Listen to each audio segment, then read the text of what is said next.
আমি আমার লাইফে এই ফর্মেটটাকে কিন্তু প্রচুর ব্যবহার করি। সো আজকে আমরা কি শিখবো, আমরা আসলে যেই জায়গাগুলোতে বলতে চাই আপনি নিশ্চয়ই আপত্তি বোধ করবেন না, আপনি নিশ্চয়ই কিছু মনে করবেন না, এই ধরনের ক্ষেত্রগুলোতে আমরা যে ফর্মেটটাকে ব্যবহার করব সেটা হচ্ছে would you mind. Would you mind মানে কি, কিছু মনে না করলে বা আপত্তি না করলে। ধরুন আমি যদি বলতে চাই আপনি কি আমাকে সাহায্য করতে পারবেন, ইনস্টেড অফ সেইং দ্যাট আমি যদি বলি আপনি নিশ্চয়ই আমাকে সাহায্য করতে আপত্তি বোধ করবেন না বা আপনি নিশ্চয়ই আমাকে সাহায্য করতে কিছু মনে করবেন না। সো যদি আমি একটু ভদ্রভাবে কাউকে কোনো একটা কিছু রিকোয়েস্ট করি তখন কিন্তু এইটা অ্যাকসেপ্টেড হওয়ার পসিবিলিটি অনেক বেশি, তাই না? ওয়েল, চলুন শুরু করা যাক আজকের ক্লাসটি। সো এই এক্সাম্পলগুলো দেখার আগে আমাদেরকে এইটা জানতে হবে যে উড ইউ মাইন্ড এইটা দিয়ে আমরা কিভাবে কোয়েশ্চেনটা আসলে বানাই। মনে রাখবেন যখন যখন আপনি উড ইউ মাইন্ড ব্যবহার করবেন অবশ্যই এরপরে যে ভার্ব থাকবে এই ভার্বের সাথে আইএনজি যুক্ত করতে হবে। তাহলে আমরা কি বললাম, উড ইউ মাইন্ডের পর যে ভার্বটা থাকবে সেটার পর আমরা কি করব, অবশ্যই আইএনজি যুক্ত করব।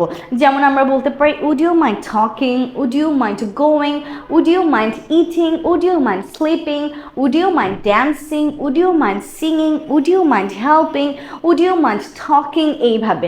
তার মানে উড ইউ মাইন্ডের পর যে ভার্বটাই থাকুক না কেন অবশ্যই এটার পর আমাকে ভার্বের সাথে আইএনজি অ্যাড করতেই হবে। যদি না করি তাহলে কিন্তু আমার সেন্টেন্সটা রং হয়ে যাবে। Let's have a look at some examples. আমরা এখানে বললাম আপনি কিছু মনে না করলে দরজাটা বন্ধ করি। সো এই কথাটাকে আমরা এইভাবে বলতে পারতাম যে দরজাটা বন্ধ করলে আপনি নিশ্চয়ই আপত্তি বোধ করবেন না। সো আমরা ইংরেজিতে কিভাবে বলবো, উড ইউ মাইন্ড দিয়ে would you mind closing the door, would you mind closing the door? So would you mind plus verb plus ing। তারপর আমরা দেখলাম কি আপনি কিছু মনে না করলে এখানে বসি, would you mind sitting here? So যদি আমরা আসলে এই সেন্টেন্সটাকে ব্যবহার করি এটার এমন একটা মিনিং হতে পারে বাংলায় যে আমি তাকে বলতেছি আপনি এখানে বসতে আপত্তি বোধ করবেন কিনা। So double meaning sentence. আপনি কিছু মনে না করলে আপনাকে একটা প্রশ্ন করি, would you mind asking a question? আপনি কিছু মনে না করলে এক কাপ চা বানাবেন, would you mind making a cup of tea?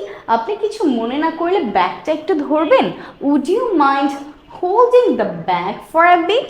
So যখন আমরা would you mind ব্যবহার করছি অবশ্যই তারপরে আমরা কি করছি, ভার্বের সাথে আইএনজি যুক্ত করছি।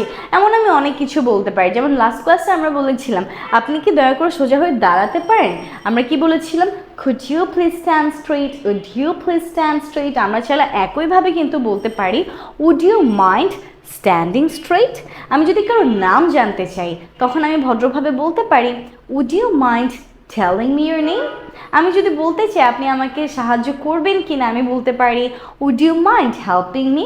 আমি যদি বলি আপনি আমাকে এক গ্লাস পানি দিবেন কিনা would you mind bringing me a glass of water। So we can make a lot of sentences with this phrase would you mind plus verb plus ing। Just এতটুকু যদি আমরা মনে রাখতে পারি then we will be able to do it। So now আমাদের কি কাজ, আমাদের কাজ হচ্ছে আজকের এই ছোট্ট লেসনটা থেকে আমরা যা শিখতে পারলাম এবার এটাকে ইউটিলাইজ করা। Try to make at least 5 sentences in the comment section. Try to speak a lot of sentences with would you mind। যখন এখন আপনি কাউকে প্রশ্ন জিজ্ঞেস করতে চাবেন, রিকোয়েস্ট করতে চাবেন, ট্রাই করবেন would you mind থেকে একটু বেশি বলার জন্য, because we all know spoken English is a practical thing, it's a practical part. So এইটাকে যদি আমরা আসলে অনুশীলন না করি, বলার চেষ্টা না করি, আলটিমেটলি শেখা হলো কিন্তু বলা হলো না, সেই শেখার কিন্তু আর কোনো মূল্য নাই, তাই না? So of course don't forget to share today's class. আমি আপনাদেরকে তাহলে এটা কীভাবে বলতে পারি, would you mind sharing this lesson? Take care everyone. ঠিক এভাবেই সহজ উপায়ে স্পোকেন কিংবা গ্রামার শিখতে আমাদের সাথে অনলাইনে কিংবা অফলাইনে যুক্ত হয়ে শূন্য থেকে শিখতে পারেন আপনিও। বিস্তারিত জানতে এখনই কল করুন এই নাম্বারে।